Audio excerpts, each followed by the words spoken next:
HS24 news కి స్వాగతం. నేను విజయ. డీటెయిల్స్ లోకి వెళ్తే హైదరాబాద్ విజయవాడ హైవే మార్గంలో ప్రయాణించే వారికి NHAI శుభవార్త చెప్పింది. తగ్గిన టోల్ ట్యాక్సెస్ ఏప్రిల్ 1 తెల్లవారుజాము నుంచి అమలులోకి రానున్నాయి. ఈ మార్గానికి సంబంధించి తెలంగాణలోని చౌటుప్పల్ మండలం పంతంగి, కేతేపల్లి మండలం కొర్లపహడ్, ఆంధ్రప్రదేశ్లోని నందిగామ సమీపంలోని చిల్లకల్లు టోల్ ప్లాజాల ద్వారా ప్రస్తుతం టోల్ ట్యాక్సెస్ వసూలు చేస్తున్నాయి. వీటిల్లో అత్యధికంగా పంతంగి టోల్ ప్లాజా వద్ద కార్లు, జీపులు, వ్యాన్లకు ఒక వైపు ప్రయాణానికి 15 రూపాయలు, ఇరువైపులా కలిపి 30 రూపాయలు, తేలికపాటి ట్రాన్స్పోర్ట్ వాహనాలకైతే ఒక వైపు ప్రయాణానికి 25 రూపాయలు, ఇరువైపులా కలిపి 40 రూపాయలు, బస్సు, ట్రక్కులకు ఒక వైపు ప్రయాణానికి 50 రూపాయలు, ఇరువైపులా కలిపి 75 రూపాయల వరకు తగ్గించినట్లు NHAI పేర్కొంది.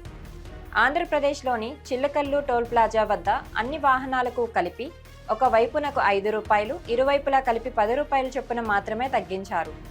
24 గంటల్లోపు తిరుగు ప్రయాణం చేస్తే అన్ని రకాల వాహనాలకు టోల్ రుసుములో 25% మినహాయింపు లభిస్తుందని NHAI ప్రకటించింది. తగ్గించిన టోల్ ట్యాక్సులు 2026 మార్చి 31 వరకు అమల్లో ఉంటాయి. ఏపీ సీఎం చంద్రబాబు ఆలోచనలు అద్భుతంగా ఉంటాయని ప్రముఖ పారిశ్రామికవేత్త ఆనంద్ మహీంద్ర అన్నారు. ఈ మేరకు ఆయన ఎక్స్లో పోస్ట్ చేశారు. అరకు కేఫ్లు విస్తరిస్తున్న తీరును చూసి ఆయన సంతోషిస్తారని పేర్కొన్నారు.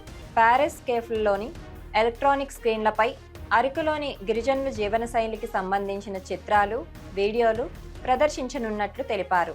ఇక్కడి కాఫీ ప్యాకేజింగ్ను గిరిజనులు వేషధారణ, భారతదేశంలోని వైవిధ్యమైన రంగుల స్ఫూర్తితో రూపొందించినట్లు ఆయన వివరించారు.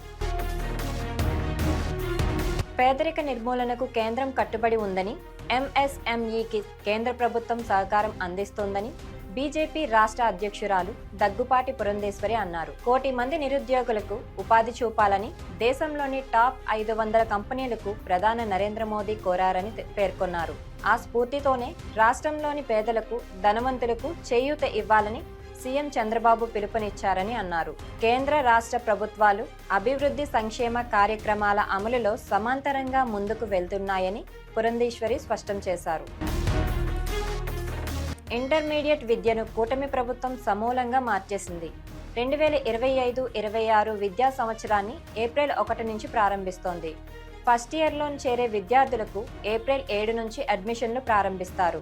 ఈ నెల 23 వరకు తరగతులు నిర్వహించి తరువాత వేసవి సెలవులు ఇస్తారు. జూన్ 1న విద్యా సంవత్సరం పునఃప్రారంభమవుతుంది. ఈసారి ప్రైవేట్ కాలేజీల తరహాలో ప్రభుత్వ జూనియర్ కాలేజీలు కూడా అడ్మిషన్లకు ప్రత్యేక డ్రైవ్లను నిర్వహించనున్నాయి.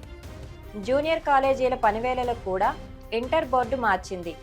ప్రస్తుతం రోజుకు 7 పీరియడ్లు ఉండగా ఇకపై 8 పీరియడ్లు ఉండేలా టైం టేబుల్ విడుదల చేసింది.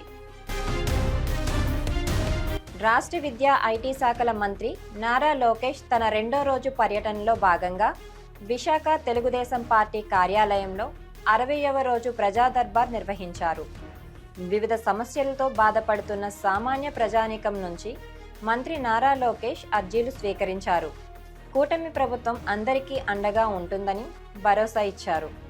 ఇతర రాష్ట్రాల మాదిరిగా రెగ్యులరైజేషన్ కాకుండా ప్రత్యేక ఉపాధ్యాయులు నియామకాలను కేవలం డైరెక్ట్ రిక్రూట్మెంట్ పద్ధతిలో మాత్రమే భర్తీ చేయాలని ఆంధ్రప్రదేశ్ నిరుద్యోగ ప్రత్యేక ఉపాధ్యాయ సమాఖ్య ప్రతినిధుల మంత్రి లోకేష్ని కలిసి విజ్ఞప్తి చేశారు. ఏపీలో జనసేన ఎమ్మెల్సీ కొనిదెల నాగబాబు ఉగాదికి మంత్రి కాబోతున్నారంటూ గత కొంతకాలంగా తీవ్రస్థాయిలో ప్రచారం జరుగుతోంది. అనుకున్నట్లుగానే ప్రభుత్వం ఆయన్ని ఎమ్మెల్సీని చేసింది. దీంతో ఇక మంత్రి పదవి ఇవ్వడమే తరువాయి అనుకున్నట్టు సమయంలో చంద్రబాబు ట్విస్ట్ ఇచ్చినట్లు తెలుస్తోంది. దీంతో నాగబాబును కేబినెట్లోకి తీసుకునే కార్యక్రమం కాస్త మరోసారి వాయిదా పడినట్లు సమాచారం. చేనేత కార్మికులకు కూటమి ప్రభుత్వం తీపి కబురు అందించింది. ఆర్థిక ఇబ్బందులతో సతమవుతున్న వారి జీవితాల్లో కొత్త వెలుగులకు కారణం కాబోతుందన్న భావన సర్వత్రా వ్యక్తమవుతోంది. ఇళ్లకు నెలకు 200 యూనిట్ల చొప్పున, పవర్ లూమ్లకు 500 యూనిట్ల చొప్పున ఉచిత విద్యుత్ అందించాలని ప్రభుత్వం నిర్ణయించింది. రాష్ట్ర వ్యాప్తంగా 93,000 చేనేత కుటుంబాలకు లబ్ధి చేకూరడంపై నేతన్నల్లో హర్షం వ్యక్తమవుతోంది. తమిళనాడులోని వచ్చే ఏడాది అసెంబ్లీ ఎన్నికలు జరగనున్నాయి. ఇప్పటి నుంచి అన్ని పార్టీలు ఎన్నికల కోసం వ్యూహాలను రచించాయి. రాష్ట్రానికి ప్రస్తుతం ఎన్నికలు జరిగితే ఎవరిని ముఖ్యమంత్రిగా ఎన్నుకుంటారనే ప్రశ్నకు రాష్ట్ర ప్రజల్లో అత్యధికులు డిఎంకే అధ్యక్షుడు ముఖ్యమంత్రి స్టాలిన్కు పట్టం కట్టారు. ఇక తొలిసారే ఎన్నికల బరిలోకి దిగనున్న టీవీకే అధ్యక్షుడు విజయ్ రెండో స్థానాన్ని దక్కించుకోగా ప్రధాన ప్రతిపక్ష నేత ఎడప్పాడి పళనిసామి మూడో స్థానాన్ని పరిమితమయ్యారు. మరిన్ని అప్డేట్స్ కోసం keep watching HS24 news. Please like, share, subscribe our channel.